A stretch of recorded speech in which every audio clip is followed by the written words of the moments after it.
आप सभी का वंदन है, अभिनंदन है। बहुत अच्छा लगा मुझे यहाँ आकर के। और सबसे बड़ी बात आपका प्रयास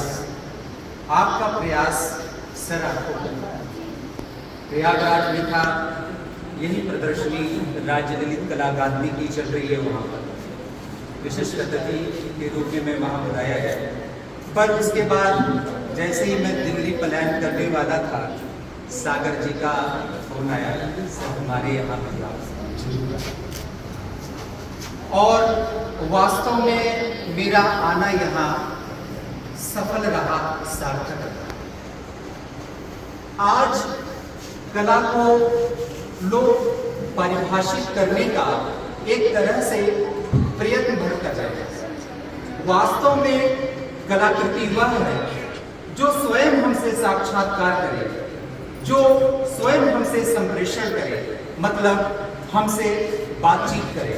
और कहीं न कहीं जो ये कलाकृतियां प्रदर्शित हैं, यह हमसे संवाद कर रही है, कुछ बोलना चाह रही है, बस हमें जरूरत है सुनने की। मैं ज्यादातर दिल्ली में रहता हूँ, वहाँ बड़े बड़े आर्टिस्ट हैं, तमाम कला की शैलियाँ वहाँ प्रचलित हैं। कोई अमूर्तकारी कर रहा है तो कोई यथार्थवादी या यथार्थपरक चित्रण कर रहा है, पर वास्तव में उन कलाकृतियों में कोई चेतना नहीं। गांधी जी कहा करते थे, असली कला वही है जो गांव का ग्रामीण भी समझे और उसे निरखे परखे, तभी जाकर के सही मायने में कला को हम आंक पाएंगे और उसे परिभाषित कर पाएंगे।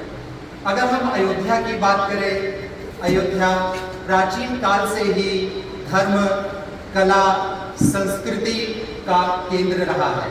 और इस बात को हमें नहीं भूलना चाहिए कि मर्यादा पुरुषोत्तम श्री राम जी ने जो संदेश दिया है, मनुष्यता की उन्होंने बात की है, मनुष्य की नहीं बल्कि मनुष्यता की बात की है। और मनुष्यता के पीछे जो सबसे बड़ा वाहक है संस्कृति। आज हमारे देश में आप देखेंगे संरक्षणवादी नीति अपनाई जा रही है, कला और संस्कृति को संरक्षण दिया जा रहा है, संरक्षण प्रदान किया जा रहा है। यह जिम्मेदारी सिर्फ सरकार की नहीं है बल्कि हम सब की है। इसके भागीदार हम सब समान रूप से हैं और हम सभी को ये मरती हुई, दम तोड़ती हुई कलाओं को सुरक्षित करना होगा, संरक्षित करना होगा। और ये छोटा छोटा प्रयास ही हमें अपने गंतव्य तक पहुंचाएगा। मैं एसपी सागर जी की भूरी भूरी प्रशंसा करता हूं इस मायने में कि उन्होंने अयोध्या को कला का केंद्र बना दिया, न केंद्र सिर्फ बल्कि हम कहेंगे कला का तीर्थ स्थान बना दिया है। तो एक बार इनके लिए जोरदार तालियां हो जाए।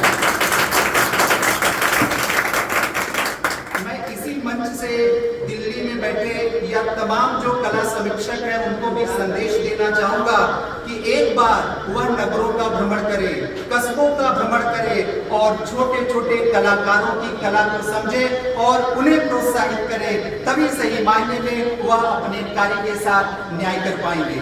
और सबसे बड़ी खुशी की बात यह भी है कि ये नन्हे मुन्ने बच्चे, इन्होंने जो रचा मैं देख पा रहा हूँ, पूरी दीवार को इन्होंने पेंट कर दिया है और वैरायटी भी है। आप देखेंगे हर कलाकृति की अपनी एक विशेषता है, पहचान है। इसी पहचान को आपको बनाने की आवश्यकता है, इसी मौलिकता को अछूते बनाने की आवश्यकता है। तो मेरा भरोसा है, विश्वास है एसपी सागर के माध्यम से और इनके साथ साथ जो इनके सहयोगी हैं, खास करके इनके जो विद्यार्थी हैं, अयोध्या की कला का जो प्रचार प्रसार कर रहे हैं, अपने मंतव्य में कामयाब हो और अपने गंतव्य तक पहुंचे। इसी आशा के साथ, इसी भरोसा के साथ कि अयोध्या को भी जो हमारे देश में प्रमुख कला केंद्र है, स्थल है, उनके जैसा पहचान बने। और यही मेरी आशा है, यही मेरा भरोसा है। और जब जब सागर जी इस तरह का कोई आह्वान करते हैं, मैं जरूर आऊंगा। मुझे आकर के बहुत अच्छा लगा। भविष्य में भी मैं आता रहूंगा और आपको प्रोत्साहित करता रहूंगा। तो जो यहाँ की कला है उसे आप जीवंतता दें, उसे आप मरने न दें और अयोध्या की पहचान हो। मैं खुद चाहता हूं, क्योंकि मैं एक कला समीक्षक हूं, मैं चाहता हूं कि छोटे छोटे कस्बों से कलाकार निकले। मैं चाहता हूं कि आपके बारे में मैं लिखूं, पर जब आप कुछ अच्छा करेंगे तभी मैं लिख पाऊंगा या मैं विवश होऊंगा आपको लिखने के लिए, आपकी कला को दुनिया के सामने विश्व कला पटल पर रखने के लिए। तो इसी भरोसे के साथ मैं अपनी वाणी को विराम देता हूं कि आप ही अयोध्या की कला को रंग और रूप देंगे और अपनी कूची से एक नया आयाम देंगे, अयोध्या की कला को एक नया पहचान देंगे। बहुत बहुत आप सभी का